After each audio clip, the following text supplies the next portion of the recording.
Good morning, everybody.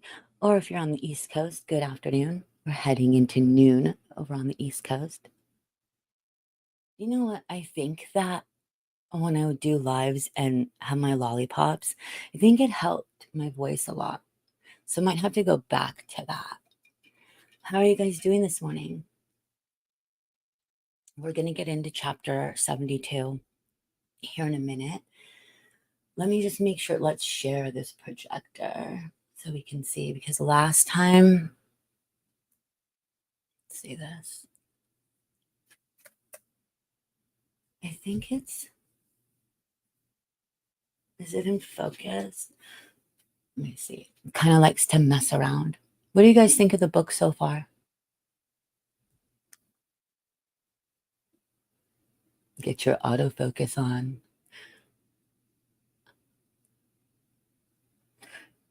This is so difficult to say. Taking everything into consideration, I am not used to the way Patterson usually doesn't write like this choppy, but I think it was just thrown together so fast because Brian took a plea and they're like, okay, let's put this out, make as much money as we can right now. That's my opinion, of course. Hi, Truth and Transparency, Lana. We always have a joke to not say, if we know somebody in real life, not to say their name and just do their screen name. But, everyone knows Zana. You have a crown. Hi, everyone. Welcome in. Okay, so if you haven't gotten your copy and you want a copy of this book, you go into the description of this very live and there's a link and you can get your very own copy. Can you guys hear me? Can we make sure before we start? We're about to. Am I coming in a-okay? I'm going to remove myself so you guys can just see this. Get the little teacup out. Get the little teacup out. Spilling tea. Can you guys hear me? Do I have to be louder? Okay, can you hear me now? Is it better now? Am I coming in a lot louder now? I think I have to turn it in. Good morning. Yes, beautiful. Oh, Daniel. Daniel, son, you left one of the best comments. I love your comment. Okay, good volume. Okay, I'll try to speak louder. If you guys need to adjust your headphones, I'll try to keep it at like the same pace. So I'm not screaming in your ear and you don't get weirded out. Yes, Minka? Okay, perfect. Let's get started. You guys ready? Let me just get some water. Okay, here we go, guys. Chapter 72, Mount Vernon, Washington, November 21st, 2022. More than 1,000 kids, friends, and family pile into Skagit Valley College's McIntyre Hall. There are too many to fit in the auditorium. Stacy had no idea there'd be this many. She and her family rolled in the night before and congregated at the Burleston Winery. She's so grateful to her cousin Stuart and his wife Kathleen. They swept into town and booked a hotel and a vast house to hold everyone, and they'd taken care of all the logistics. Kathleen introduced Stacy to a friend who was a PR executive in Boston and who stepped in to act as a gatekeeper between the Chapins and the swarm of media people seeking their attention. It's been a whirlwind few days for Stacy, and the kindness of people has been as overwhelming as her grief. She was dreading putting Maisie and Hunter in sleeping bags on the living room floor of the condo. She longed to be able to tuck her two surviving children in at night in a proper bed, to reassure them in the way only a mother knows how. Her best friend, Susie DeVires, has intuited, but it intuited. I don't think that's how you say it. It's too early for me. Okay, we'll just go with intuited. Her best friend, Susie DeVires, has intuited this ahead of time. The Chapins arrived to find Susie had bought out the linen department at Bed Bath and Beyond and purchased a pair of inflatable mattresses as well. This wasn't all. Also, intuiting that in the window between now and Ethan's memorial, the Chapins would not have had the bandwidth for chats with random people, Susie banned visitors. She also brought a carload of food and organized a meal train. Kirk Duffy, the director of Hawthorne Funeral Home and Memorial Park, had brought Ethan's body back from Spokane, as he promised. He'd also persuaded Stacy and the others to view Ethan in the casket. The Chapins had been reluctant. Stacy knew from the coroner that the stab wounds that had killed Ethan were below his collar line. But even so, she was afraid of what she'd see. Duffy had been firm, however.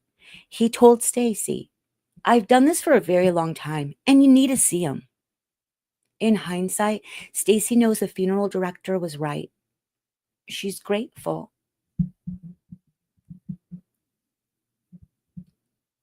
Stacy tucked a dry sock and out of habit, a Taco Bell card into Ethan's coffin. God forbid the guy would go hungry, she later said. She watched, surprised and touched, as Jim added a golf tee. In front of the massive crowd of mourners at the memorial service, she says that during the viewing, while she was gazing at her son and the mustache he'd grown, and that she hadn't been such a fan of, Hunter had nudged her and said, "You guys know the real reason he has the mustache, right? He watched the new Top Gun movie and he wanted to look just like those guys on the sand volleyball court." Stacy had not known that. She and Jim spent hours working on their respective eulogies. Jim was adamant that they tell the college kids that they must get on with their lives, that they cannot be derailed by this.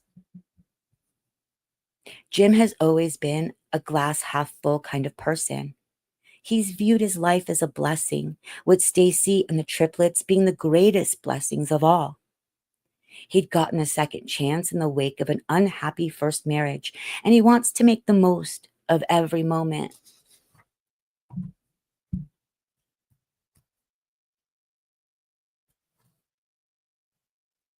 He's the husband and dad. Is this on this page? Okay, here we go. He's the husband and dad who keeps them all going. It's all good, he tells them whenever they're tired or cross. If he's ever had a mean thought, Stacy doesn't know about it. She can feel how proud he is of her almost every hour. It has always buoyed her. Buoyed. It has always buoyed her. So when it's Jim's turn to speak, he puts on his vandal's cap and gives the young people in the audience a directive to follow, for Ethan's sake. His son, he says, would love for all you kids to get back to school as safely and quickly as you can, to carry on what he was carrying on there. It's very important that you kids get back after you've healed. We all have a lot of that going on, but I want you to go back. When Stacy speaks, she says that it's essential that, in addition to celebrating Ethan's personality and life, she needs to clarify how he died and debunk the nefarious rumors swirling around, not just for her own family, but to ease the suffering of everyone in the room. So we want to speak about what has happened to our son, not about the investigation. But we want you to know a couple of things that make us feel better about what happened that day, she says. There were no drugs involved. The autopsy cleared that. There was no love weird love triangles. Ethan Chapin was where he wanted to be, she continues. He'd had a wonderful day, and in the end, he was staying at his girlfriend's house. I mean, what a great thing, right? So, I mean, that's supposed to make you feel better. I mean, none of us could have changed the outcome of that day. Ethan was asleep when this really tragic event occurred, and we want you to know that no phone call would have saved him. He did not suffer. It went very quickly. And when Stacy gets to the subject of Ethan's mustache, she uses the levity it causes to make a serious point to the parents in the room. I do want to remind you that in the end, those battles don't matter. Hair, mustache, those aren't the battles you pick with your kids. It just doesn't matter. Pick the hard ones. Stacy mentions that Ethan's and Zana's best friends, Hunter Johnson and Emily Allant, are watching the service via live stream. She doesn't mention that they aren't there in person, partly because they're afraid Ethan's murderer is coming for them next. Stacy also doesn't mention the starkly obvious fact that the other three victims' families are not holding public services for their kids out of fear that whoever did this might attend.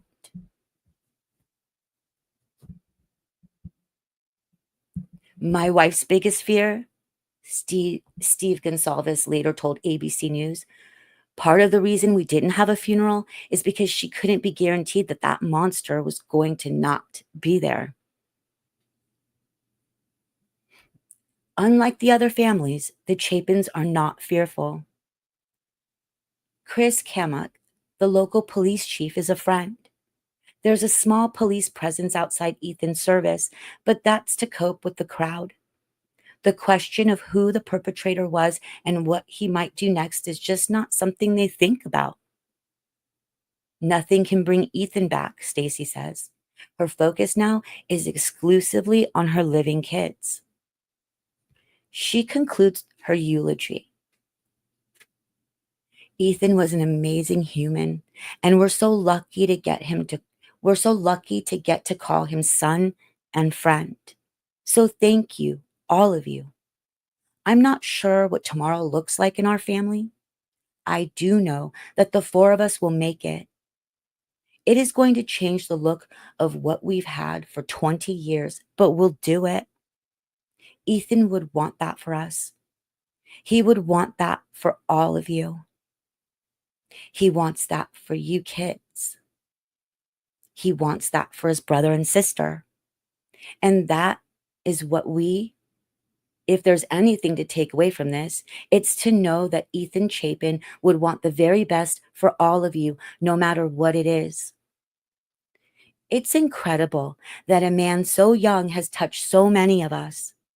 May we continue to carry his kindness and his smile through all of our years. And when night skies are clear, wherever you are, look to the brightest star in the sky and send him your love. Certain people feel it. We love him. May he be your guiding light.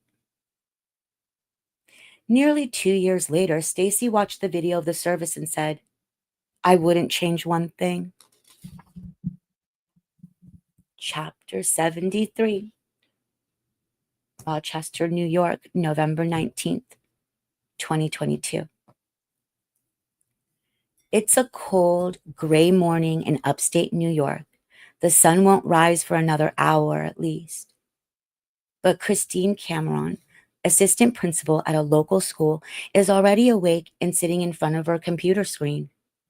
On November 19th, Cameron and her best friend from high school, Alina Smith, started the University of Idaho Case Discussion Facebook group page. It's already become the fastest growing page about a true crime in Facebook history. Overnight, 3,000 people have requested to join. In just a few weeks, it will have 200,000 members.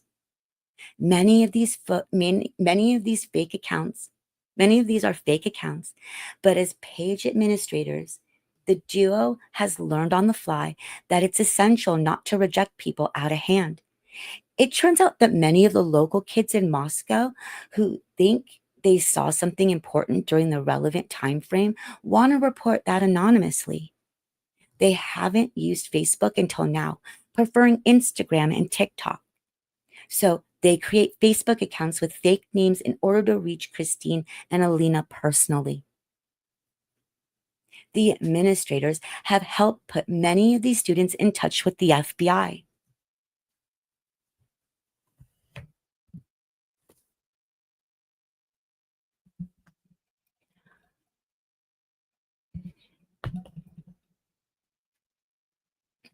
We had one girl contact us via her aunt and talk to us and tell us that she was hanging out with Kaylee and Maddie that day.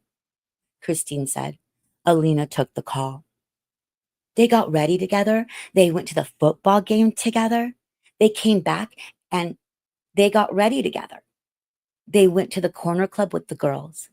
They were hanging out. They were drinking. They were having a great time. And then when it was time to go, Maddie and Kaylee left, went to the grub truck, and they left and went home. Their house was kitty corner to 1122 King Road. The amount of guilt that you could hear in their voices, Christine said, and how they were talking and, oh, I wish I could have stayed with them. Oh, I wish they would have come over to our house. Christine and Alina have founded and administered true crime Facebook pages before. In fact, they have 10 of them. They have one about the 2007 disappearance of Madeleine McCain, another about the 2021 murder of Gabby Petito, others about the 2022 killing of toddler Quentin Simon, and the 2019 so-called doomsday cult murders committed by Lori Vallow Daybell and Chad Daybell, and more. Their goal is to create an audience for a true crime podcast they hope to start. Alina has had several high-level meetings about it. So far, their pages have attracted a few thousand followers each. It had been Alina, based in Prosper near Dallas, Texas, who pushed to create a page about the Moscow murders because she'd seen someone else start a Facebook page and quickly garner 4,000 members. This struck a nerve with Christine, who knew the founder of that group and who describes herself as, quote, super competitive. Okay, she said, we'll do it. She'd known right away that the Idaho case was different, in a league all by itself when it came to attracting Facebook followers.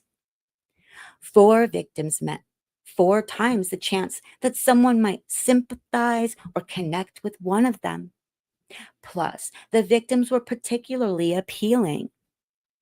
Bright, smart, attractive. 4 young people that had their whole lives ahead of them, Christine said. And they were so insanely popular, and they were on social media, and their house was so lively, and they were like the life of the party anywhere. But the speed at which the page took off shocked even the 2 administrators. Within 10 days, they found themselves interviewed on News Nation by Ashley Banfield about the findings and discussions on the page around the Venmo activity of the 4 victims, including one transaction from the sister of a guy Ethan had Venmoed that was timestamped 3:30 a.m. Christine attributes the success of the page to the vacuum created by the police. In the Gabby Petito case, you'd see the police asking, has anybody seen this girl? Does anybody have a video? Does anyone have any pictures? The police were out asking for public help and assistance, whereas this case was very different. The Moscow police were very tight-lipped. They held all of their information close to the vest. Their Facebook page seems to fill the void left in the narrative by the Moscow police's reticence. On it, no stone appears to have been left unturned based on the few nuggets out there. Almost everyone has an opinion about Hoodie Guy, about Bethany, Dylan, Jake, Jack, Emily, Hunter. There are so many different theories as to who committed the murders and why that people are getting into fights.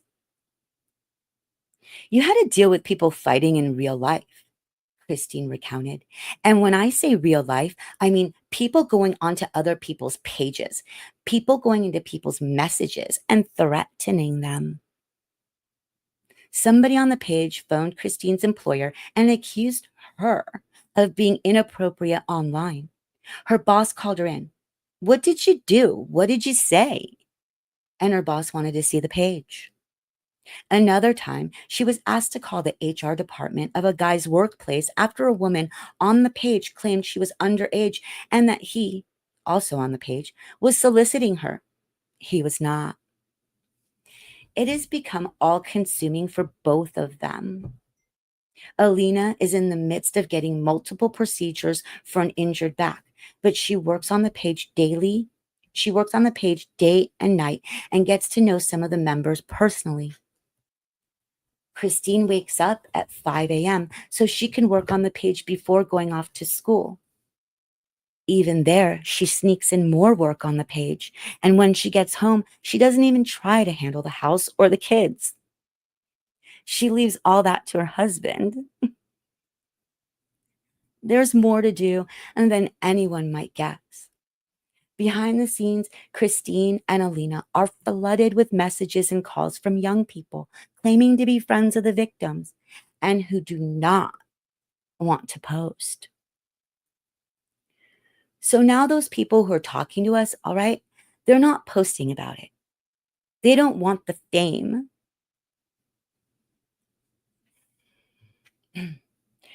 They would private message us and say they would talk to us. They wanted somebody to talk to, and they didn't want to talk to the police. They didn't want to talk to their other friends. They wanted an adult to talk to just go through what they were going through. They needed somebody to talk to. Literally, we were therapists. We were a between police and the FBI. We were Facebook starters. We were page starters. We were everything rolled into one. One person is watching all the Facebook chatter with more than idle interest. On the other side of the country, Olivia Gonsalves asked to join the page so she can monitor all of it from her parents' house in Rathdrum. She reads all the frenzied speculation blaming Jack Decor. She reads that people think Kaylee and Maddie had secret OnlyFans accounts. She reads all the theories about Kaylee's Range Rover, about how she afforded it. She reads that people believe her dad, Steve, must be promoting something because he's on TV so often. She reads that there is a rift among the victims' families. Even though it doesn't seem terribly effective, she appreciates the firm hand that Christine and Alina try to take it as administrators. Stop the name calling. Stop the belittling. They wrote in a post to their tens of thousands of members on December 3rd. This is a space to discuss and theorize, not attack other members. You will not agree with everyone, and most likely will not change their mind. So politely disagree or move on. We will no longer warn you. You will simply be removed. As Olivia reads and reads, an idea starts to form in her mind. This page could be a great resource, a great place to ask people for tips, a great place to send videos, and a great place to start setting the record straight. Chapter 74, Moscow, Idaho, November 24th, 2022.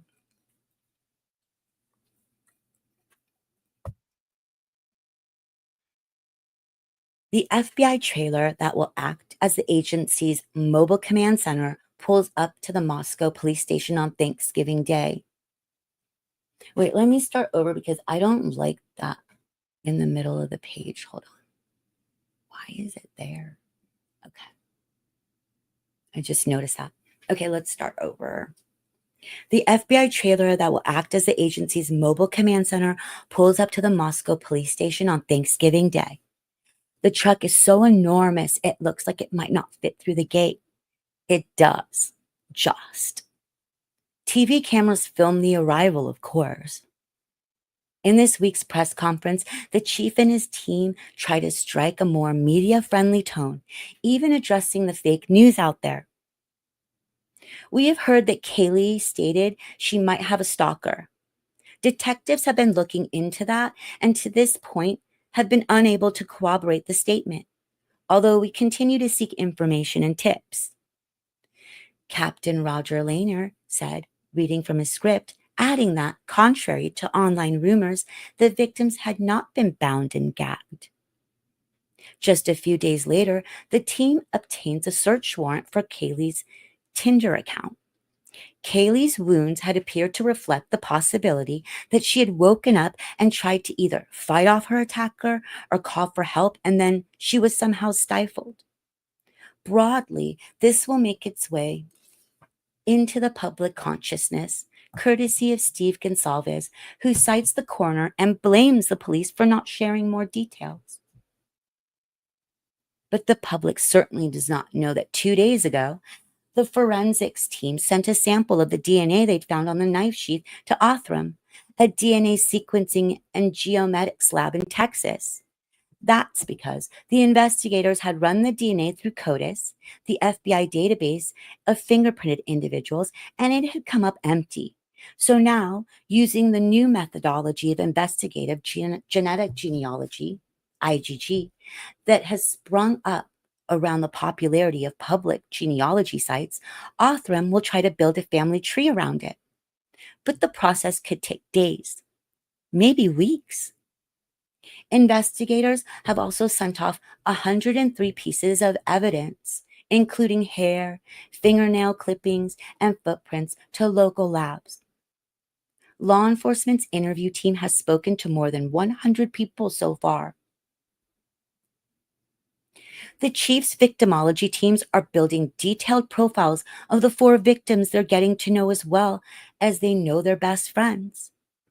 Zana, the charismatic extrovert; Ethan, the all-star laid-back athlete; Maddie, the quieter only child; Kaylee, the exuberant go-getter. At least one of them was a target.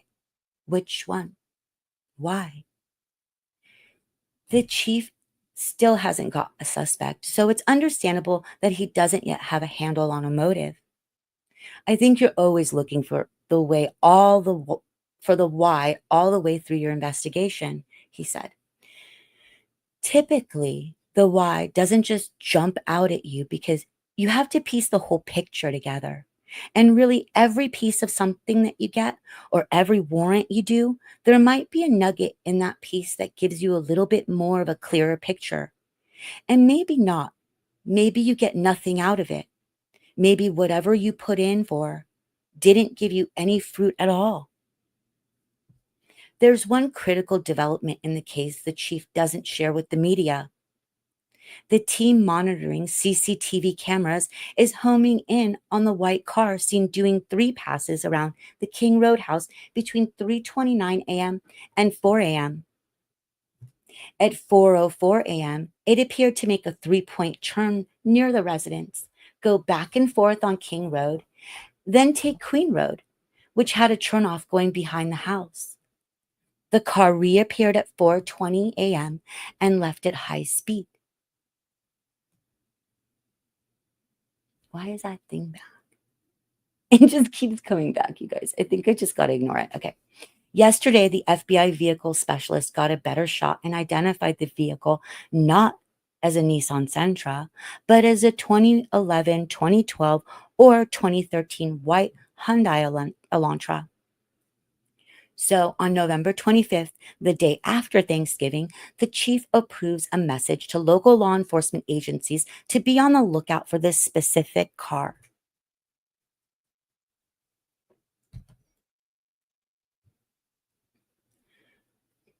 4 days later, in the early hours of November 29th, over in Pullman, Washington, WSU police officer Daniel Tenego searches for white Elantras registered at the university.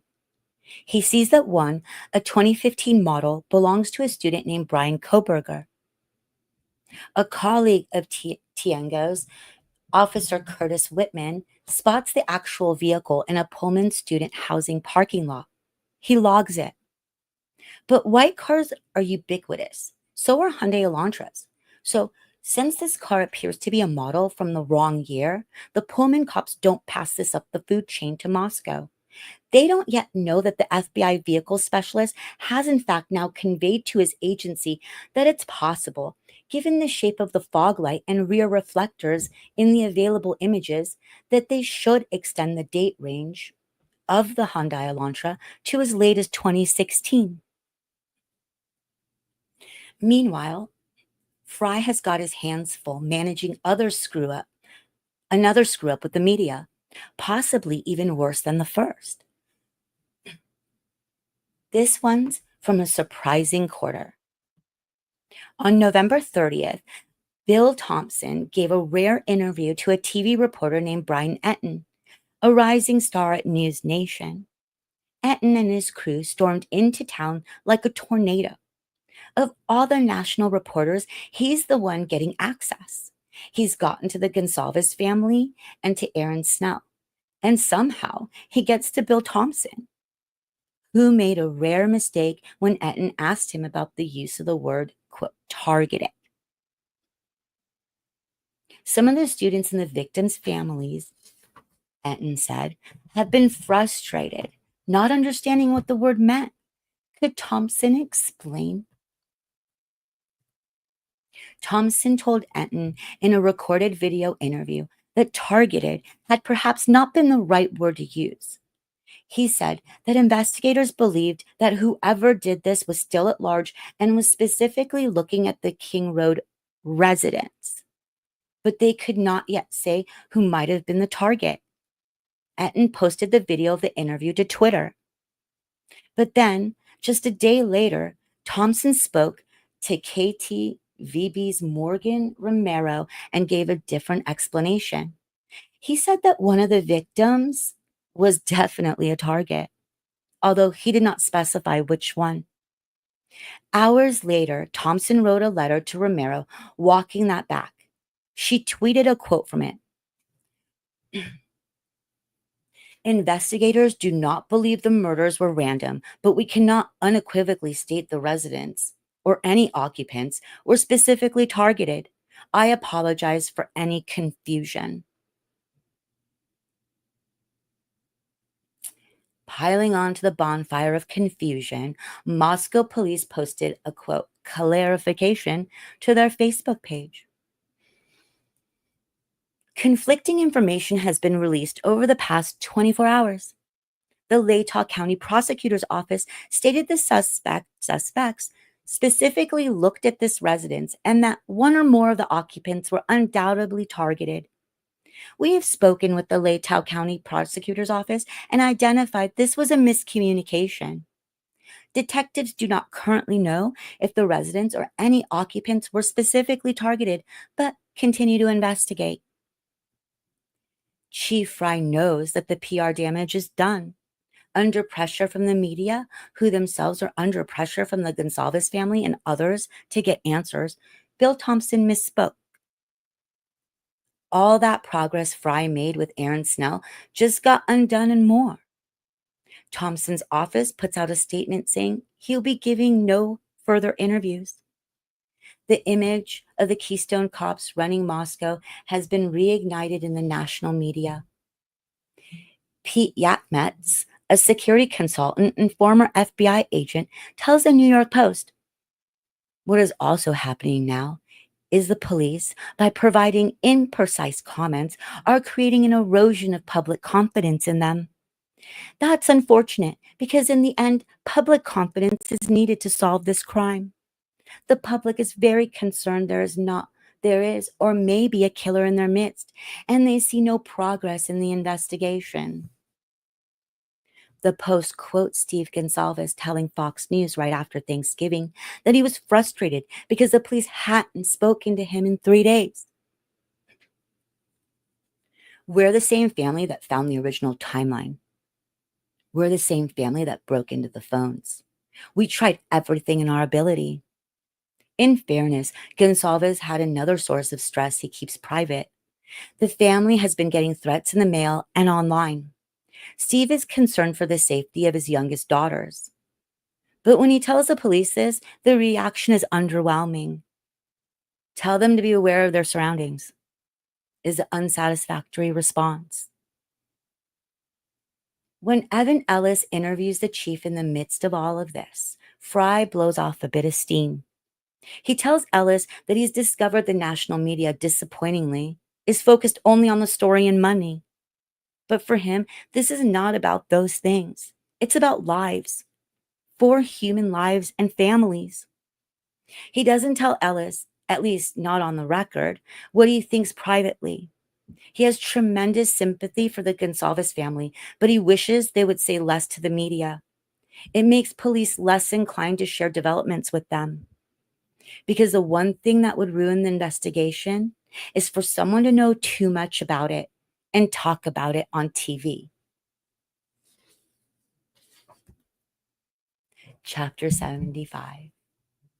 Moscow, Idaho, November 25th, 2022.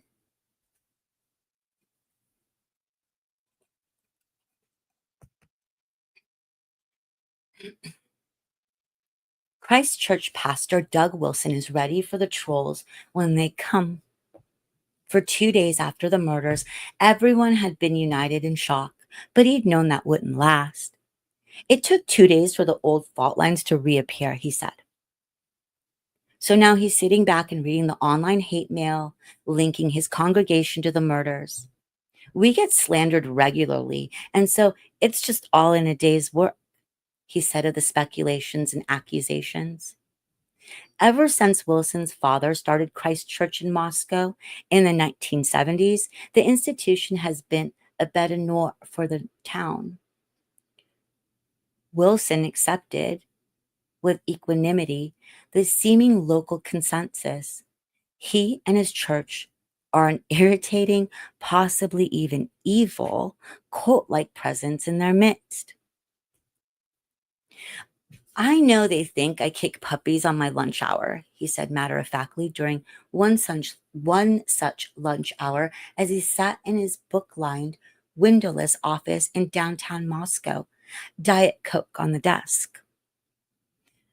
Partly the friction stems from money. The church is so rich that even though it has around 3,000 members, perhaps 10% of the town's population, it's bought up most of Moscow's prime real estate and filled Main Street with church-owned schools and businesses.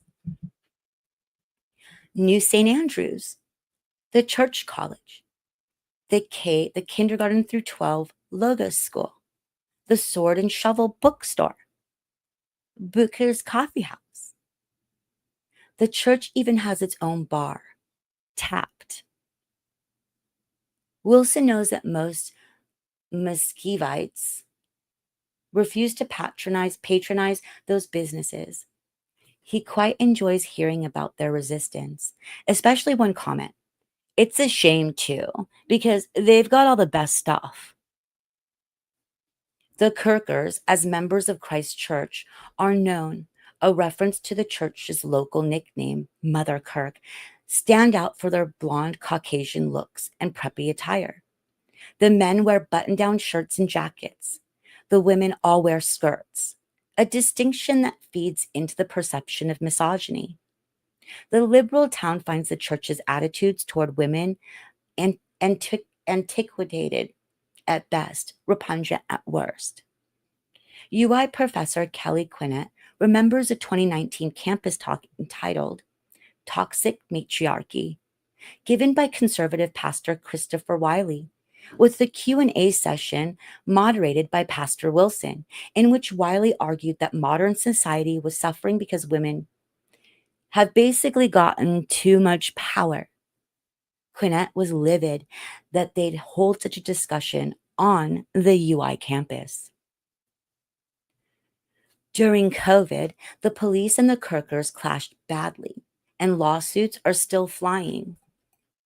Three of the Kirkers were arrested in September 2020 when congregants gathered outside City Hall unmasked and sang psalms in protest of the city's mask mandate. Donald Trump even tweeted about it, writing, "Dems want to shut your churches down permanently. Hope you see what is happening. Vote now." But just a few weeks later, two of Wilson's teenage grandsons, Seamus and his older brother Rory, who were scholarship students at Columbia, were detained and charged with multiple misdemeanors for placing hammer and sickle, Soviet Union, Soviet Moscow stickers on city utility poles in the middle of the night. They were dressed in hijabs and flip-flops at the time. Their father, Wilson's son Nate, a screenwriter, was asleep, but he was phoned, awoken, and then arrested, charged with helping to make the stickers. The charges against him and his younger son were dropped, but the Columbia scholarship student Rory wound up being convicted of one charge of affixing a sticker to a pole.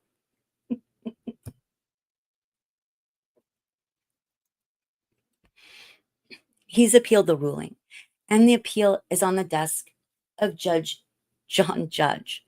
The litigation has cost his family north of six figures.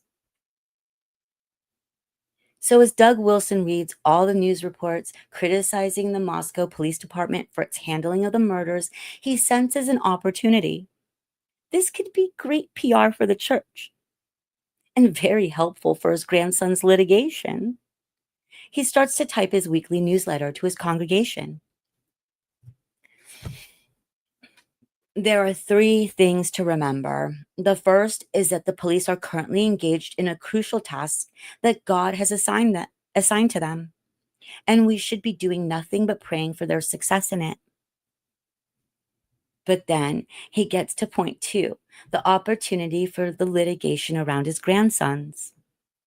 Second, you are all aware of the fact that it was this same police department that arrested some of our members for singing psalms legally, and lawsuits are in progress. But this is all being pursued biblically and out of true principle, and does not want to unjustly tar those good cops who had nothing to do with it.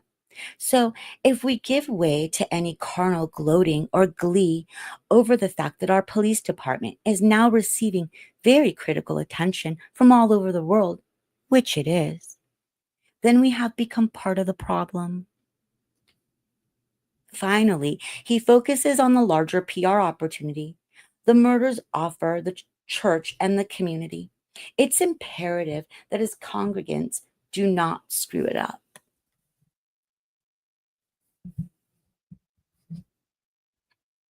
And last, we need to take a few steps back and look at the big picture. Our little town keeps finding itself in the limelight, and it has to be acknowledged that something strange is happening. Meet the Press came and did a story on what was happening here in Moscow, tagging our town as a place where the Christian nationalism thing is going on. And then these sensational murders happened. When he's finished, Wilson sits back, pleased with his handiwork. He knows there'll be eye rolls in the town, but who cares? The pastor describes himself as having very thick skin. He regularly invites local law enforcement and other civic leaders to lunch in a back room of the church. They refrain from talking about the lawsuits, but he subtly and unsubtly reminds them of the church's importance in the community. It's not helpful, Wilson thinks, that the church owns the building that houses New St. Andrew's College, which has a CCTV camera positioned above the grub truck. He gathers that there's video on it of Maddie and Kaylee walking toward the truck with a guy in a hoodie, talking about someone named Adam on the night of the murders. It's been handed over to the police, a useful reminder to law enforcement of the upside of the church's presence in Moscow. Until recently, that building had sat there empty, no camera. Wilson tells people that Moscow was on a downhill trajectory until Christchurch and his businesses came along. But Wilson would like to be much more than just an economic solution for Moscow. Our desire is to evangelize the town, he said. So the murders, though tragic, are an opportunity for him to step in and preach the need for his church to fill the moral and spiritual vacuum. The house where the students were murdered, 1122 King Road, was a seedy area, Wilson said. Not somewhere I'd want my daughters living. Making the point that seediness, which stems from godlessness, brings about trouble. And in this case, murder. Chapter 76. University of Idaho Case Discussion Facebook group page, November 29th, 2022. Let's make sure you guys could see this.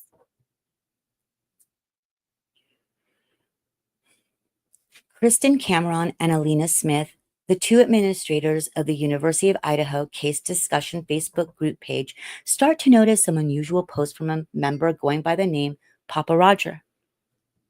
They have no idea who the user is in real life. His avatar is cartoonish, creepy, seemingly digitally created. It's a profile of a man with graying hair and some sort of military uniform. Papa Roger garners attention very quickly with a startling opinion. Of the evidence released, the murder weapon has been consistent as a large fixed blade knife. This leads me to believe they found the sheath. This evidence was released prior to autopsies. Until now, amid all the theories and speculation on the page, no one has mentioned a knife sheath. Papa Roger gets pushback, and he argues with people who disagree with him. A user named Dustin Stubblefield responds, "Due to the number of victims and assuming each victim was stabbed multiple times, I'm sure that there was visible evidence of a knife guard. For all we know, the investigators on the scene wiped a couple stab wounds clean to look for bruising. I think it's far more logical than finding a sheath. Sheaths are usually attached to a belt." Papa Roger writes back, "They don't clean bodies at a crime scene. The amount of blood must have been tremendous." Stubblefield, "Who knows? Finding a left behind sheath seems like a stretch, though." Papa Roger, "Why?" "They're very specific about the weapon, but vague about every other detail." Stubblefield, "I think it's more likely that they did closer examinations on the wounds on scene than you think." Papa Roger, "Curious. Why are you debating the sheath theory so hard?" Stubblefield, "Because who would carry a sheath?" Papa Roger, "Who would carry a large exposed knife?" A picture of a K-bar knife is posted for everyone to study. Papa Roger, "How did the killer hold the knife prior to entering the scene, in your opinion?" Stubblefield, "I would guess he carried it in his hand from wherever he came from. A knife in his sheath could cause him problems." Papa Roger, "Which hand?"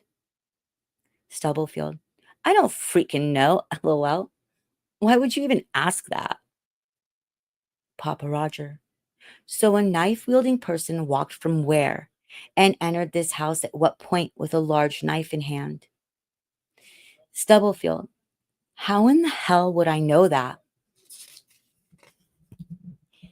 Papa Roger, "Do you carry a knife?" Stubblefield, "Dude, give it a rest. You sound like a psycho." Members start messaging Christine and Alina asking who the heck Papa Roger is. Why is he so arrogant? And why is he focused on the knife sheath?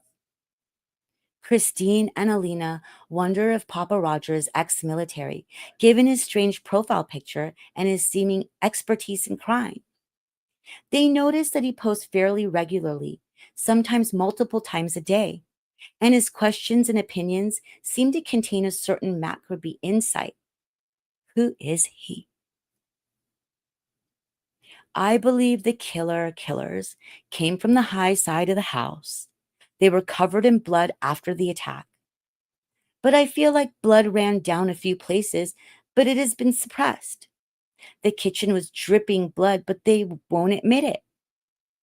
Did the killers drive or walk to and from the scene? Thoughts? Why did the killer choose a knife as a weapon of choice? Did the killer stop at four victims out of exhaustion, convenience, or lack of knowledge? Why do we think the dog was spared? Why did the killer choose that house over all the others in the area? How long do we think the killer was in the house? Do we think the killer took anything from the house? Christine Googles Papa Roger to see if there's any clue as to this person's real identity. All that pops up in her search is the incel mate martyr, Elliot Roger, the 22-year-old student in Santa Barbara who wrote a manifesto and in 2014 videotaped his plans to murder a bunch of people as revenge for all the women who wouldn't sleep with him. Christine clocks this, but the connection seems too vague. Just the spelling of the name Roger for her to do anything dramatic like report him to the police. But neither she nor Alina likes his arrogant tone or the darkness of some of his thoughts, so they decide to keep an eye on Papa Roger's post. One reason they're particularly sensitive to the content and tone on the page is that Olivia Gonsalves, Kaylee's sister, is in regular touch and has become a contributor. Christine had reached out to her on Facebook Messenger, and Olivia responded with her phone number. A relationship developed between Olivia and the two founders. But there was a bump when Christine asked Olivia to participate in a Vice documentary about the Facebook page founders, and Olivia had said no, bluntly. But Olivia and Alina continued to talk. Olivia has mentioned that she's pregnant but wants to keep that a secret. There's too much else going on for that to be a focus. The two have an unofficial arrangement in which Alina passes on any video or tips submitted that Olivia might find useful. And Olivia sets the record straight about Kaylee and the Gonsalves family directly on the Facebook page. No, Kaylee was not on OnlyFans. No, Steve Gonsalves is not promoting any product on TV. No, there was no, quote, deal for Kaylee's Range Rover. No, the family never said this attack was targeting Kaylee. Finally, no, I do not know who killed her. I wish I did. And I can promise that I will find him and I will know.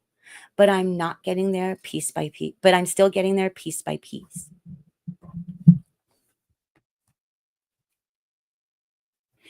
Chapter 77, Moscow, Idaho, November 30th, 2022.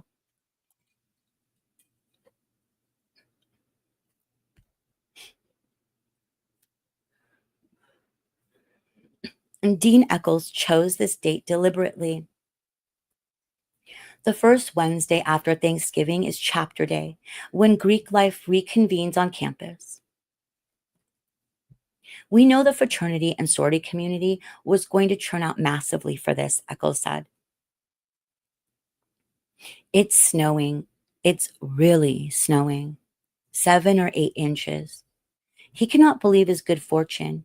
He used the weather as an excuse to move tonight's candlelight vigil for Ethan, Zana, Maddie, and Kaylee indoors, inside the Kibbe Dome. But the weather isn't the real reason he made the switch. Chief Fry told him last week that it would be much harder to secure the venue, maybe impossible, if it was outside. The Kibbe Dome has magnetometers at the entrances. Magnetometers at the entrances. It's entirely possible the suspect may try to show up. They need to be ready. So Eccles gave up his vision of an iconic outdoor ceremony and notified the students of the change. But he cited the weather as the reason. not wanting to scare anyone. Idaho's governor, Brad Little, is also coming. Eccles arrives an hour early to go through last minute checks. He sees a crowd of about 30 young people, all dressed alike. Despite himself and the gravity of the situation, he chuckles. They're undercover FBI agents. I don't know who told him to dress like college students, he said, but they all look like lumberjacks, plaid shirts, blue jeans, and boots. Still, Echoes immediately feels better. He doubts anyone can get past this bunch. He's not yet met any of the victims' families, and soon some begin to arrive. The Chapins barely make it in time due to the weather. Even without snow, the drive from Laconia to Moscow is a good 6 to 7 hours. I-19 is closed, so Jim takes Highway 2. I don't even know why it was even still open. It was just me and a couple of other people on the road, he said. It's heavy snow. Crazy. I wouldn't want to do that again. Stacy remembers that other awful drive from Laconia to Moscow just 2 weeks earlier, and she remembers something else. She wants to make an apology. I really chewed out someone on your staff that day, she tells Dean Eccles when they shake hands, recalling the angry phone call. I know, he tells her with a smile. It was me.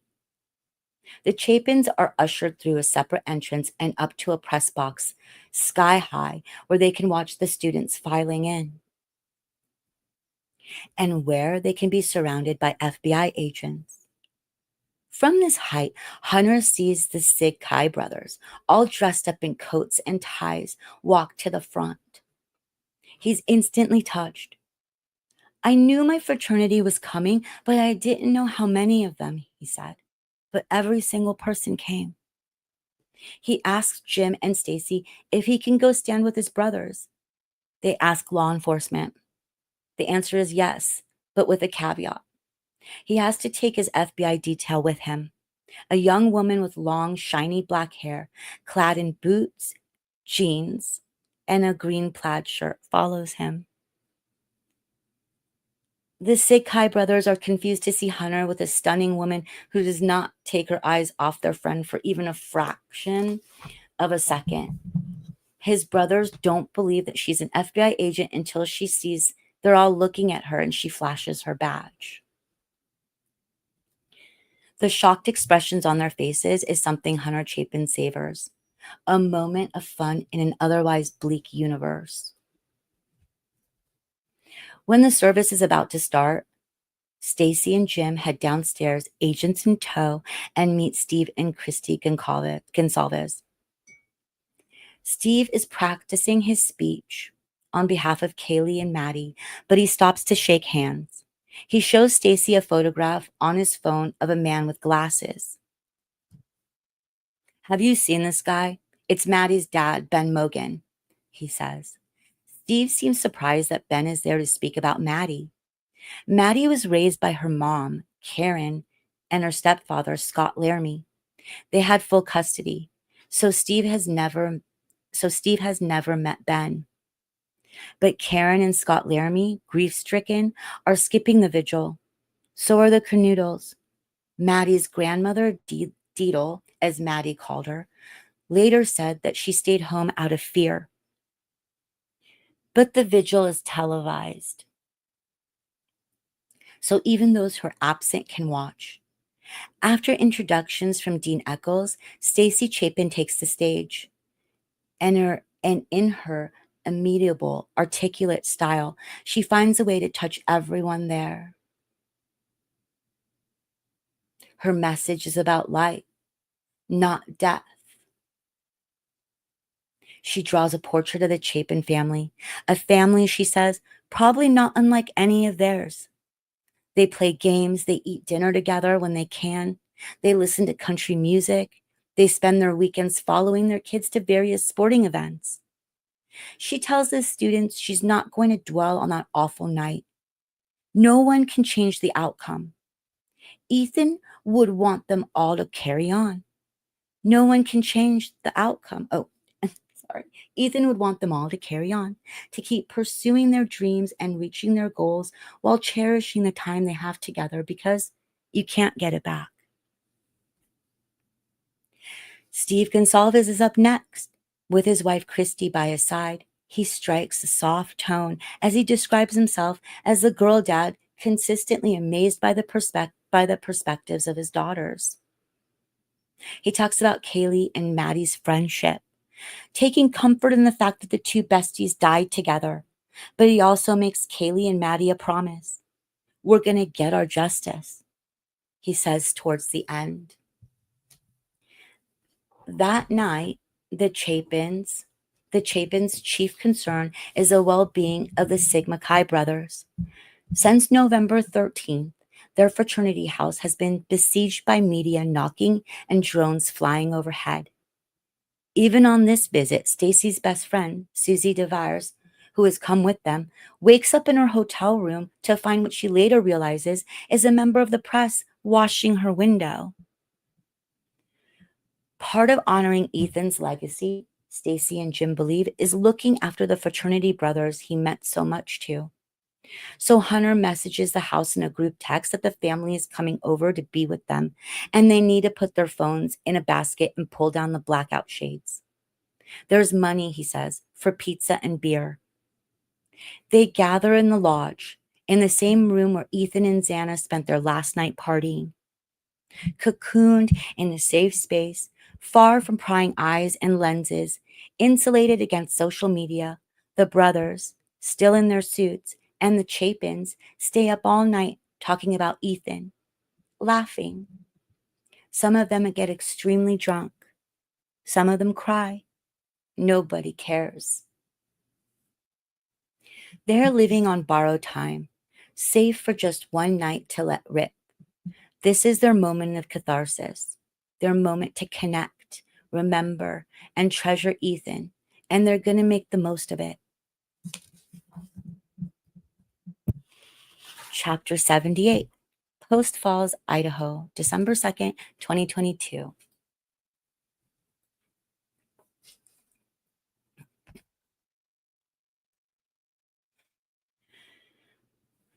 The chapel is overflowing with people, many of whom Emily Allant recognizes, but a lot of whom she doesn't.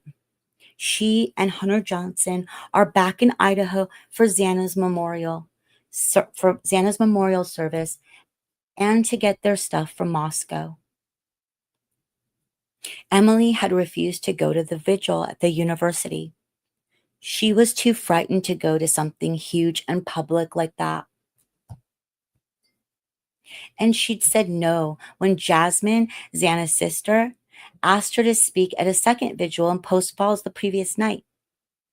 It was being live streamed, and she didn't want to find herself blowing up even more on social media. Her mom is now following a Facebook page. There's a case discussion board to try and get ahead of all of that. But Emily says yes to Jasmine when she asked her to speak at Xana's memorial because the family wants to keep that small. It hasn't turned out small, Emily thinks. Looking around the church, she figures there must be at least 100 mourners. And there's a side room with another 50 chairs. People are standing because there's nowhere to sit. Emily sees the Chapins and the Sig-Chi brothers. They all look wrecked. It's been a heck of a few days since Thanksgiving. There was the vigil at the school and the vigil in Post Falls, and now this. There's Josie and Lyndon. They're more together now than they were before. Dylan is there too. No sign of Bethany. Emily doesn't recognize Xana's mother, Kara Northington. Why would she? But Kara's there, out on bail. She'll be rearrested when she fails to report to court afterward. The service itself is surprisingly religious. Everyone is often asked to pray. Emily hadn't known that Jeff Kernoodle was religious, but you never can tell. When it's her turn to speak, she pulls out her phone. She spent last night writing out what she'd say. She wants it to be real. She doesn't care what people think. Zana didn't care what anyone thought. So this is it. This is her moment to say everything she feels about Zana, her best friend. And so it begins. Hi, my name is Emily Allant. I would like to start by saying how honored I am to be up here getting the chance to speak about someone who I got to call my best friend. She tells the story of Zana introducing herself to the Pythes, explaining that her name is pronounced Xanax without the X. How Zana was like the light and energy source in every room. I remember the moments after all, it is the moments we're left with. For all the moments I have been blessed to share with her, I'm grateful. Death ends a life, but not the relationships of that life. We get to keep the moments and relationships. There was a silly sweatshirt she would wear with Eeyore on it, and I found a quote from Winnie the Pooh that says, "How lucky am I to have something that makes saying goodbye so hard?" Xana's length of life was shorter than any of us could have imagined or wanted, but the depth of her life was grand. You can look at Xana's short life as a success. If you made your life about happiness and the happiness you give to others, then she was successful in what truly matters. May you rest in peace, my best friend Zan. When she's done, she and Hunter say their goodbyes to everyone. Then Emily heads with her parents to the airport. They're going to go back to Mexico for 5 long weeks. Hunter will come as often as he can. Emily needs to get far, far away from everyone. She needs to finally sit with her grief. But as she looks back at all her friends, Xana's friends, Ethan's friends, it occurs to her that she'll miss them. In fact, she needs them. And 5 weeks without them is going to be very tough.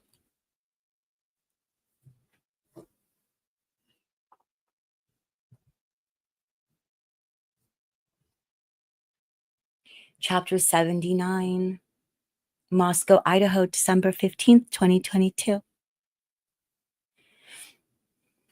For once, in the morning meeting, the chief hopes they might be getting somewhere with the DNA found on the knife sheath. It's been a meandering process. Othram Labs has checked the samples against DNA in public genealogy databases such as Family Tree DNA. Those results had led to, quote, low matches with 4 brothers. The Idaho State Police had reached out to one of the brothers, requesting he give a DNA sample so that Othram could keep working to build a family tree. But he had refused. So the team had conferenced. On December 10th, Idaho State Police had asked Othram to stop work and hand over its findings. The ISP had then turned those findings over to the FBI to take the step of running the DNA profile through GEDmatch and MyHeritage, 2 genealogy databases that purport not to permit law enforcement searches. The FBI can legally do this because, as later noted in court records, there's a loophole in Justice Department policy that permits government agencies to use discretion when searching data provided to websites that do not have customers' permission to share it. The chief concern, the chief the chief doesn't know all the details, but it turns out he's feeling optimistic with good reason. 4 days from now, on December 19th, the FBI gives a tip to Brett Payne. Payne will later say that the name provided is not one they'd previously associated with the investigation. The name is Brian Koberger. Now the investigators can look at Koberger's vehicle records, which show he owns a white 2015 Hyundai Elantra. The Moscow team will look at the video they've gotten from cameras around King Road to see if the white car that appeared to drive around the house several times that night could be a 2015 Elantra. And it turns out that yes, it could. And when they do a video canvas in Pullman, where Koberger lives, for the night of November 13th, they can see that at 2:44 a.m., the car is headed north on Nevada Street. But less than 10 minutes later, it's headed south on State Route 270, the road that connects Pullman to Moscow. And when investigators check Koberger's name in their databases, a police body cam shows that on August 21st, a Brian C. Koberger was detained in Moscow at a traffic stop, and that the car had a rear Pennsylvania license plate, LFZ 8649, that was set to expire on November 30th. It had no front plate, which is permissible in Pennsylvania, but not in Idaho or Washington. The car they'd captured on video had no front license plate. Further DMV records will show that on November 18th, just 5 days after the murders, Koberger registered the vehicle in Washington and received new license plates, front and back, as is required. CFB 8708. From there, locating the car will be relatively easy. The new plate showed up on a license plate reader in Loma, Colorado on December 13th. And on December 16th, CCTV footage put the vehicle in Albrightsville, Pennsylvania, where, according to databases, Koberger's parents live. They will also note that Brian Koberger's driver's license photograph shows a man with dark hair and dark bushy eyebrows. The description that Dylan Mortensen gave of the masked man she had mistaken for a fireman on the night of the murders. Obviously, Fry isn't going to start smiling in his press conferences. He'd like to. "I'm not a downer person," he complains to Julie, his wife, but he's hopeful, and no one passes on anything to the victims' families.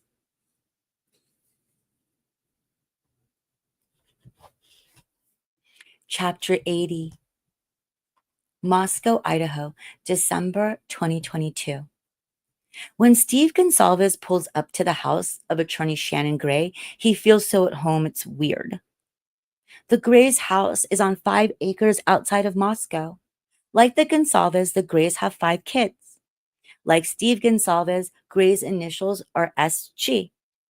His license plate is 7GS, a sometime Gonsalves family password. Gray is covered in tattoos and wears a trucker hat. He drives a maroon Mercedes G-Wagon and complains that the Moscow cops are endlessly stopping him because of it. Even before Steve knows anything about Gray's career, he decides he's going to hire Gray to be his lawyer. He'll later say that it wasn't really his decision at all. The girls, meaning Christy and his daughters Olivia, Autumn, and Aubrey, had already decided. They told him the family needed a lawyer because they were worried Steve would go and say something he shouldn't. "They know I'm willing to break rules," he said.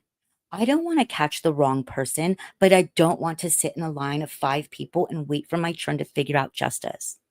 He added, "There are things that we can request and things we can do to get to the truth faster. You have to fill out forms to get this evidence released to you. I don't know how to do that."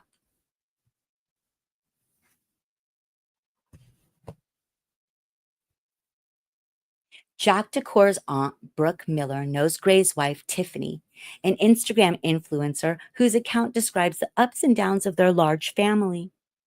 Miller introduced the Grays to the Gonsalves women, but they sent Steve to close the deal.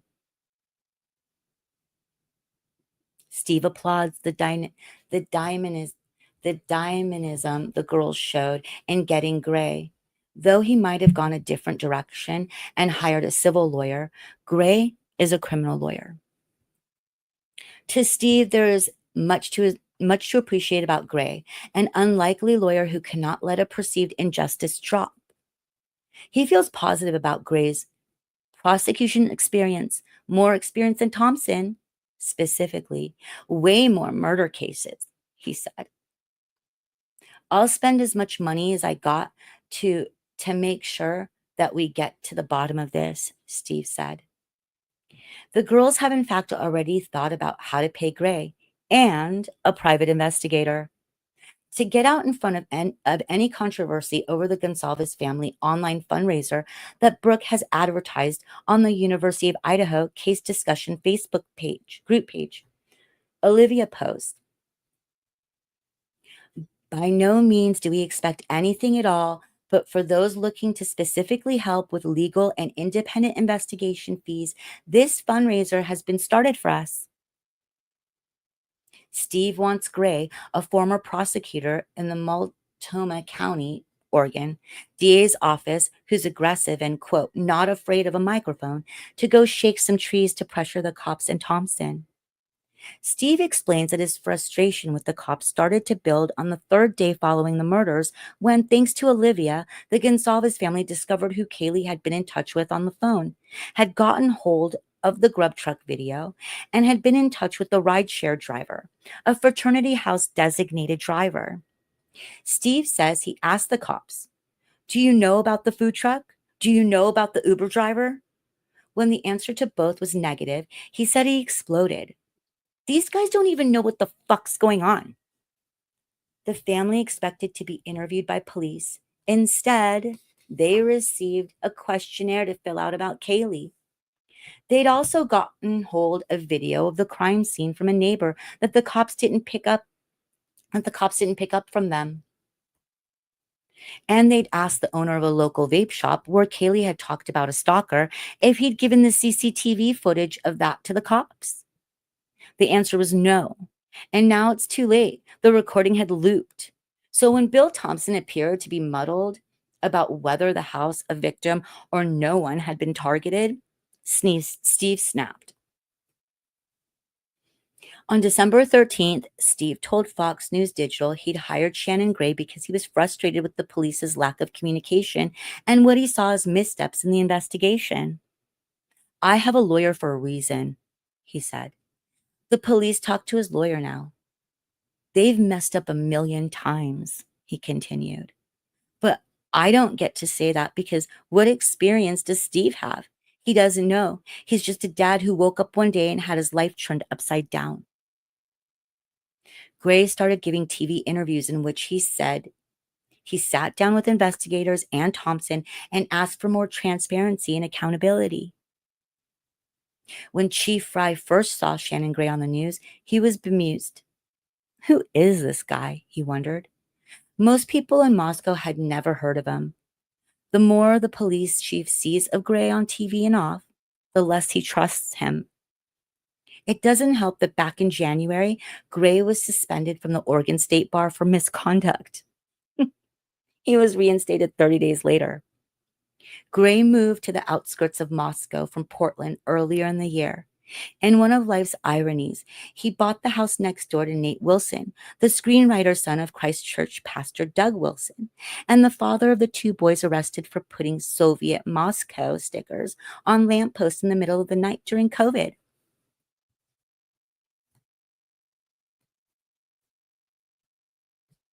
Nate Wilson is completely mesmerized by his new neighbors.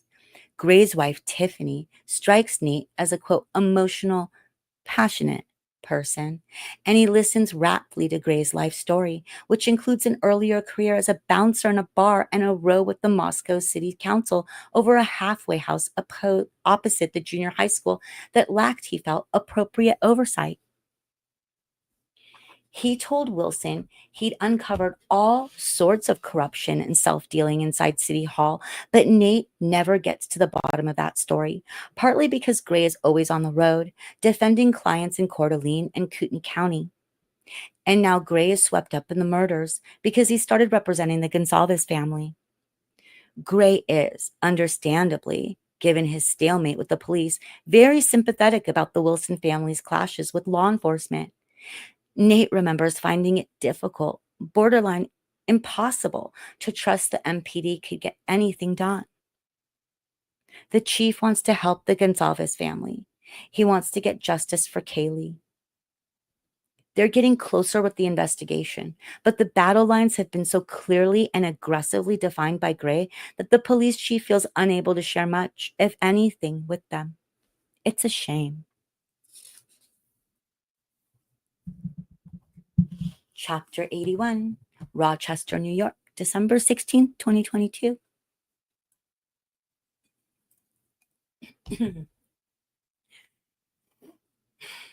It's dawn, and Christine is looking at the Facebook page aghast.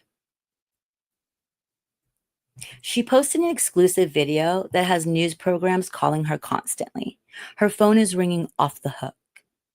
It shows Maddie and Kaylee on the sidewalk en route from the corner club to the grub truck.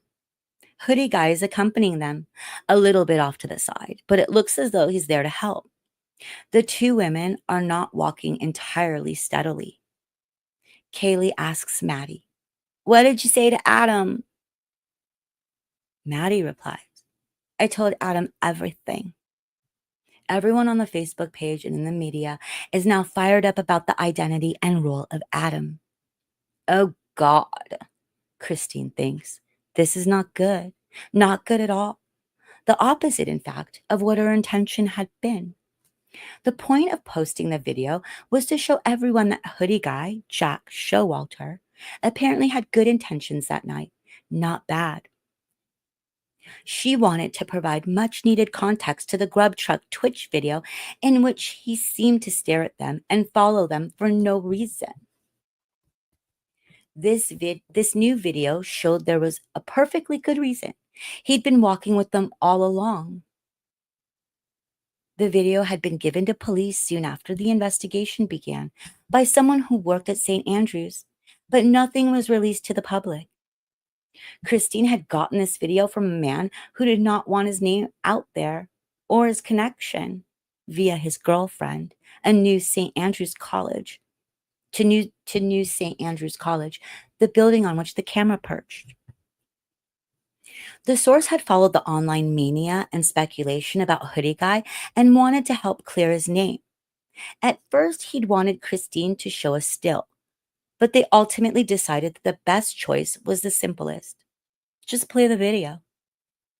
Prior to posting it, Christine sent the video over to Olivia Gonsalves. It turned out that the family knew who Adam was.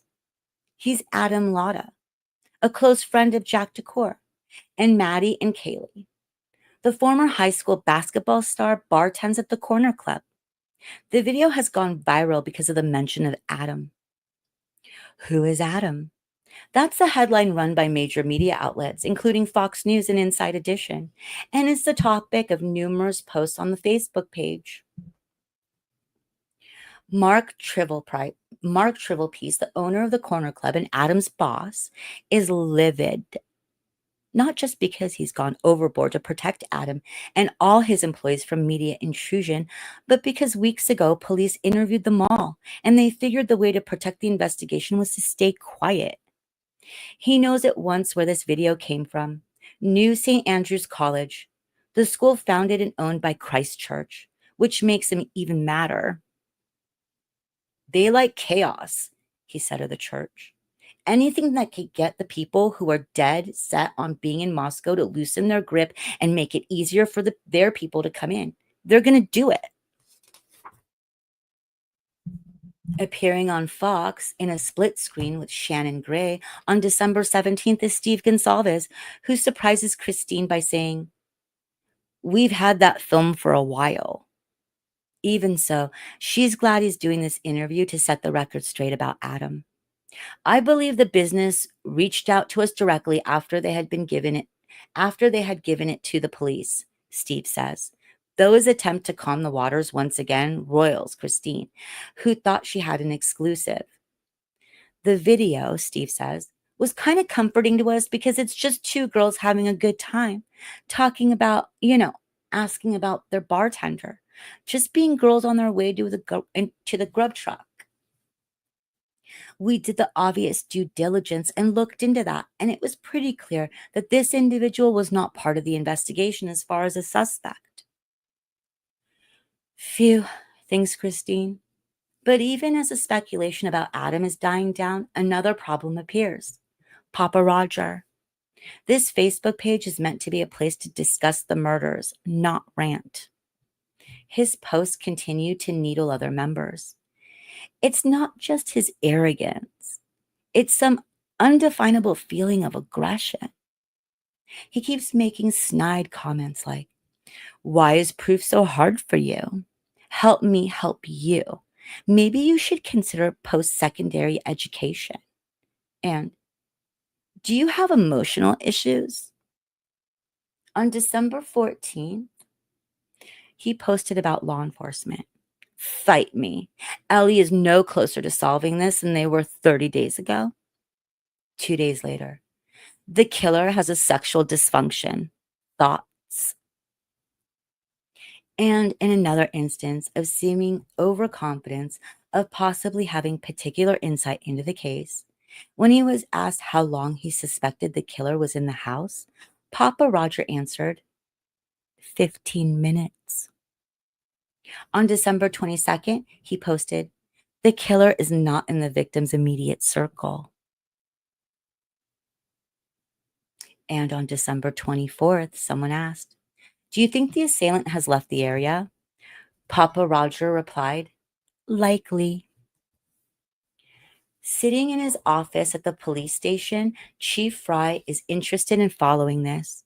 The team has appointed an investigator to track all the social media discussions about the case, including the Facebook page. By now, the police have a good idea of who their suspect is. And Papa Roger is right. The suspect is not in the victim's immediate circle. And yes, he has left the area. The question for the investigator is, why is Papa Roger right? Is it because he knows the suspect or because he is the suspect? Chapter 82, Moscow, Idaho, December 19th, 2022. It's evening when Brett Payne gets the phone call from the FBI suggesting that a Brian Koberger might be worth looking into. It's the call he and the team have been waiting for. The DNA from the knife sheath was the one thing we had that we thought was a very strong piece of evidence, Payne will later say. The next morning, via Microsoft Teams, the FBI walks him through how they constructed the family tree and why they believe Koberger should be looked at. Payne doesn't know much, if anything, about investigative genetic genealogy. He's never used it before, so he finds the details they give him, quote, above his head. But that doesn't matter. What matters is that the tree includes the Koberger family based in Pennsylvania. On December 23rd, the investigators have enough information for Payne to apply for a warrant to pull Brian Koberger's phone records to check the location of the cell tower pings by his phone, of the cell towers pinged by his phone in the early hours of November 13th. Payne learns from AT&T records that Koberger's cell does indeed appear in the broader area earlier that morning. 2:42 a.m. Network near Pullman picks up the cell phone near his house, heading south out of Pullman. 2:47 a.m. Phone disappears from the network. 4:48 a.m. Phone reappears on a network covering I-95 south of Moscow. 5:30 a.m.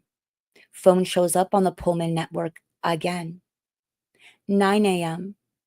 Phone appears to leave the Pullman network. Between 9:12 a.m. and 9:21 a.m., phone shows up on the network around 1122 King Road. 9:31 a.m., phone is back on the network covering Koberger's home in Pullman.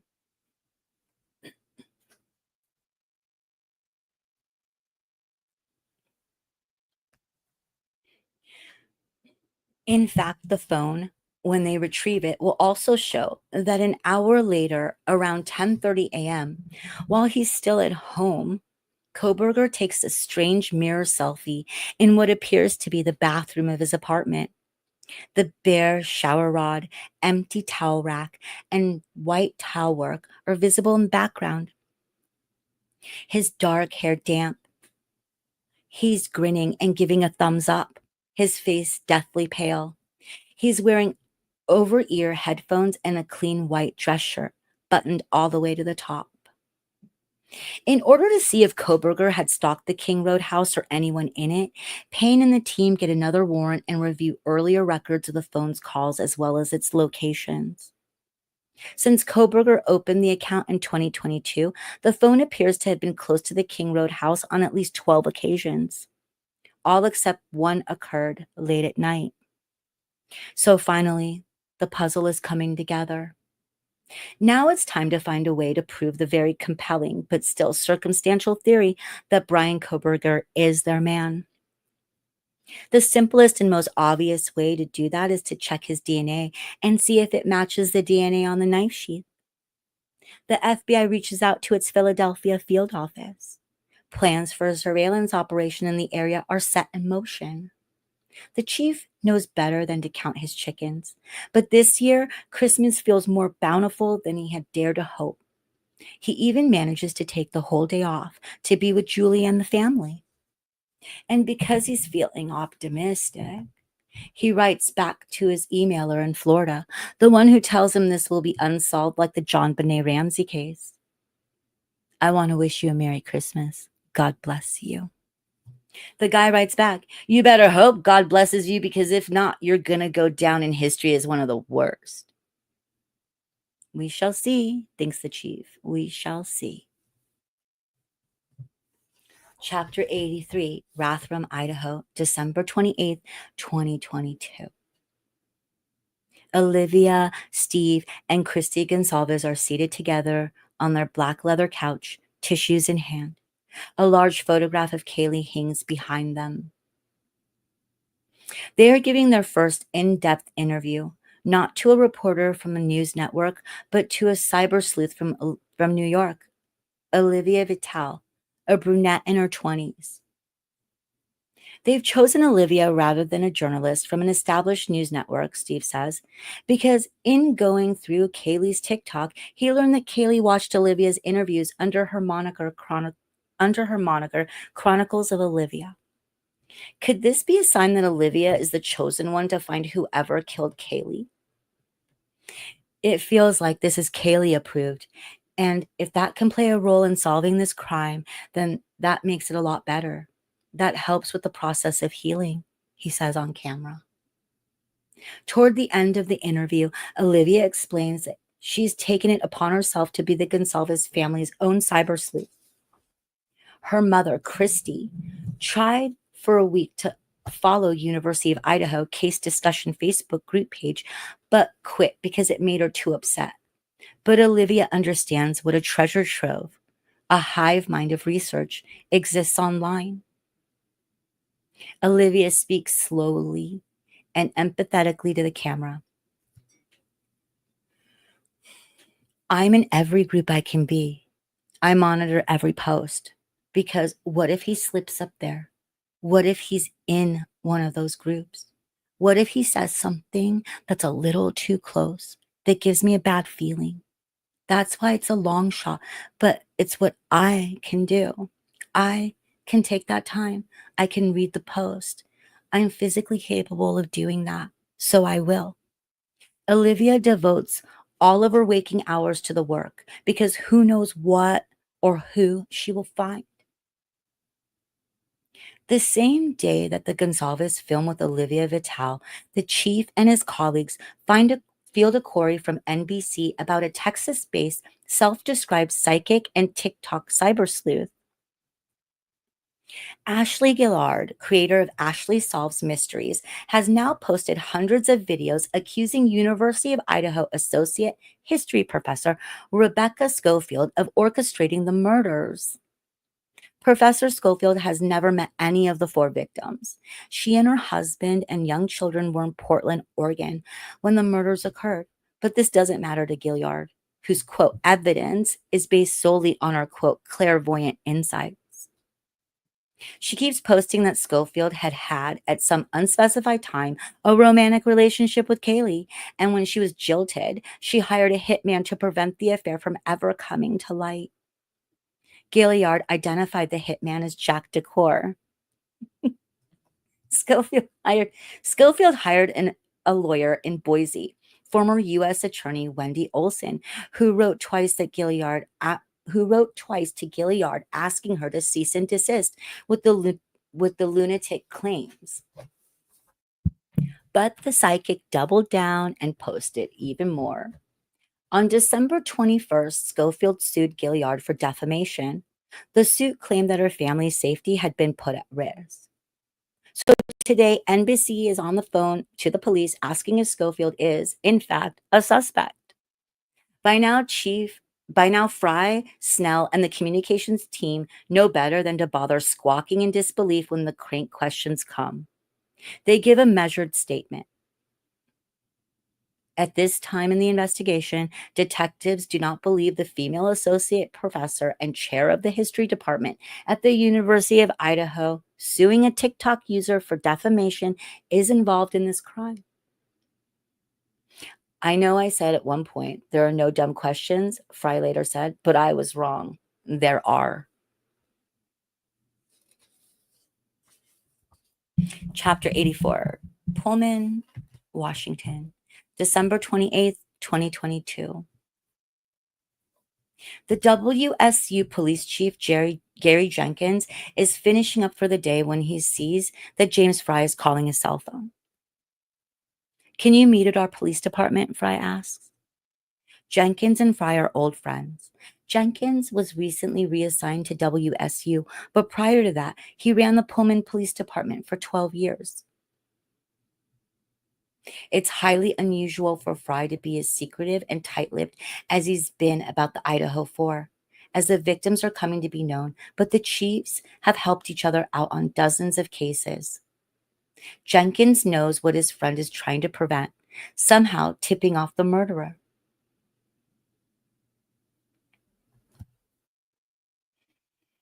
So, as he drives over to the Moscow police station, he assumes Fry's holding a second multi-agency briefing, similar to the one where they asked for help searching for the white Hyundai Elantra. But when Fry meets Jenkins at the front door of the station, the WSU chief senses this is different. Jenkins follows Fry upstairs and into the conference room and sees a sea of faces. He realizes the entire team of investigators is gathered there, waiting for him. What they're about to tell him, Fry says, is completely confidential, not to be shared even with his agency. In that instant, he realizes why he's there. They found whoever did this, and this person is at WSU, on his turf. His heart sinks. Brett Payne says, "We think we know who the suspect is, and he's in WSU housing." And then he says his name, Brian Koberger. Odd name, Jenkins thinks, but it's an odd, familiar name. It rings a bell, and then it comes to him. "I know that name," he tells the people in the room. He sees astonishment on their faces. "I think I interviewed him for an internship position when I was Pullman chief. I probably have his resume and cover letter in my files." He goes straight back to his office and sends them over. Payne and the team receive them, and their contents make it straight into Payne's draft affidavit, the one he'll submit, proving evidence to justify an arrest warrant for Koberger. It already contains what the police have discovered about the path of the Hyundai Elantra, Koberger's cell phone records, and what Dylan Mortensen saw that night. Payne now adds to it the following. Pursuant to records provided by a member of the interview panel for Pullman Police Department, we learned that Koberger's past education included undergraduate degrees in psychology and cloud-based forensics.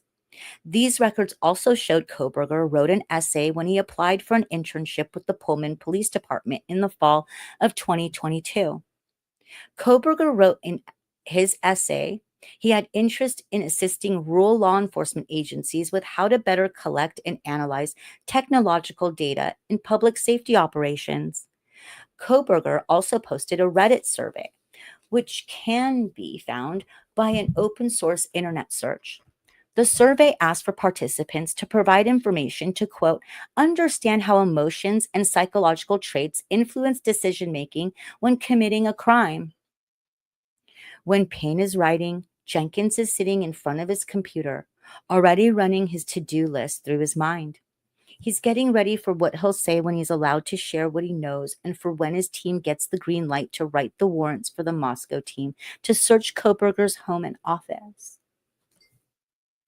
Thank God he'd spoken to the guy in charge of camera security along Stadium Way, the main street in Pullman. Soon after the murders, they'd agreed it might be worth holding on to the footage of the night of the murders beyond the regular retention of 60 days. He sees in his databases that the Pullman cops pulled over Koberger in October, and he now sees that his guys, officers Tiango and Whitman, had identified the car a few weeks back. WSU's community is going to freak out when Koberger is arrested. Jenkins knows this. He's got a team of counselors on standby for the cops. He'll almost certainly have to offer their services to the university. He goes back to his database. What else was there about this guy that was missed? There was a break-in near his apartment reported recently. Wasn't there some story about a student being followed to her car? What else? His train of thought is interrupted by his phone. It's Fry, thanking him for Koberger's resume and cover letter. No problem, says Jenkins. Oh, and Gary, one more thing, says Fry, letting out a small chuckle. Aren't you glad you didn't accept his application?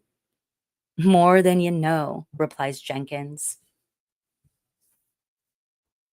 Chapter 85, Albrightsville, Pennsylvania, December 27th, 2022. Get in, get the garbage, get out. Don't be seen. Don't be seen.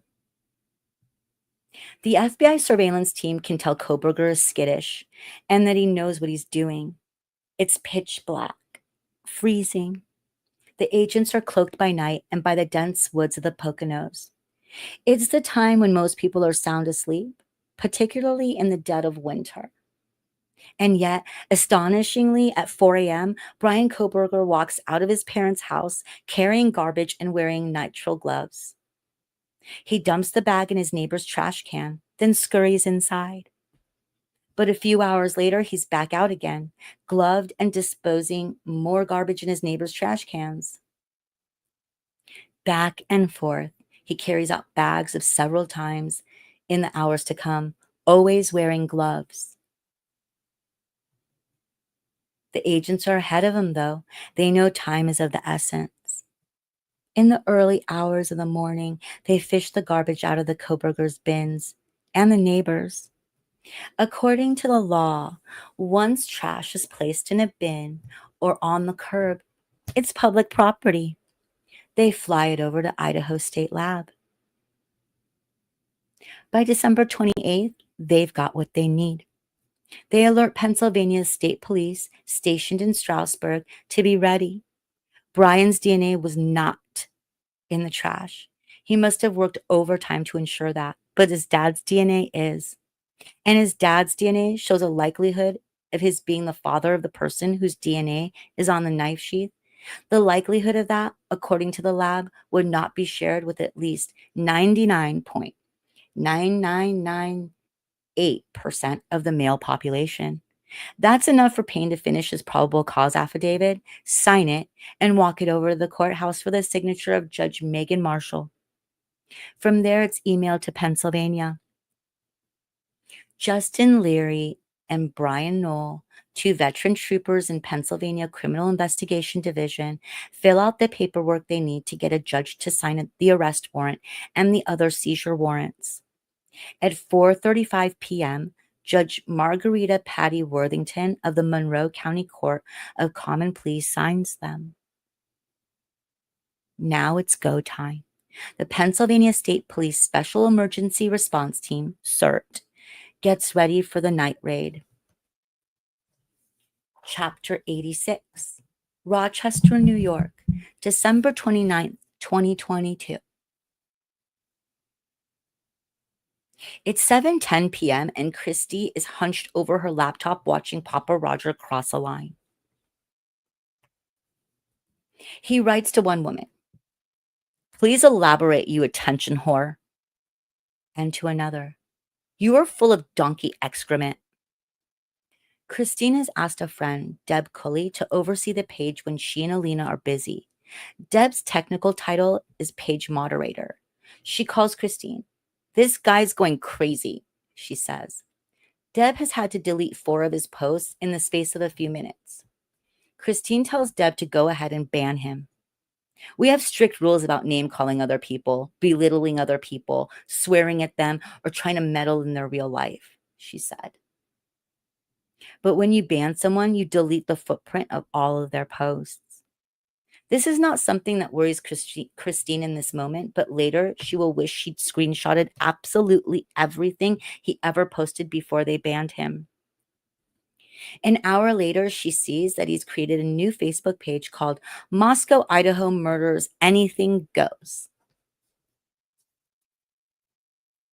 It's a collage of Instagram photographs, chiefly from Maddie's account, although there were a couple of pictures of Kaylee. Oh, well, Christine thinks Papa Roger's trying to compete with her. Let him try. But the next day he goes dark. No post, nothing. When Christine looks at her Facebook messages to find their correspondence, she sees the messages are gone, as is his creepy picture. Now that is weird. That doesn't need to happen after a ban. She doesn't know if he deliberately styled himself after Elliot Rodger or what his deal was. On December 30th, the news burst onto TVs around the country. The police have made an arrest in Pennsylvania. When Christine compares the features of the guy in handcuffs on our TV screen to the profile picture of Papa Roger, she sees an uncanny resemblance. And she starts to wonder, was he right here under her nose all this time? Is Brian Koberger also Papa Roger?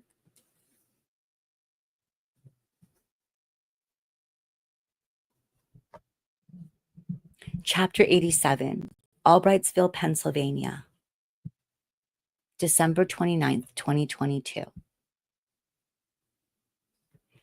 The emergency response team readies the explosives, the flashbangs they'll use for, quote, dynamic entry. It's the only way to handle dangerous arrests.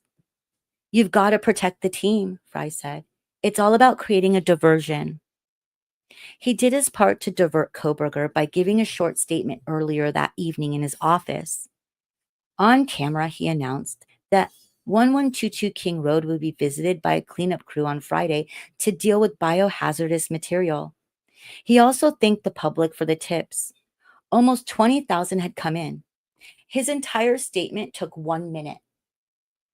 If Koberger was watching, and chances were he was, he'd have no idea from the chief's grim expression and matter-of-fact delivery that outside his window, around 40 highly trained members of the Pennsylvania State Police SWAT team are getting ready to enter his parents' house.